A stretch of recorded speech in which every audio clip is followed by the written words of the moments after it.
ও 30 টাকার কেজি মাছ বাবু বেয়ে খাবে লো, জল দিয়ে বেশি করিস না,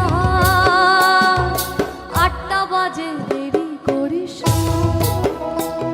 ওই 30 টাকার কেজি মাছ বাবু ভেয়ে খাবে গো, জল দিয়ে বেশি করিস না।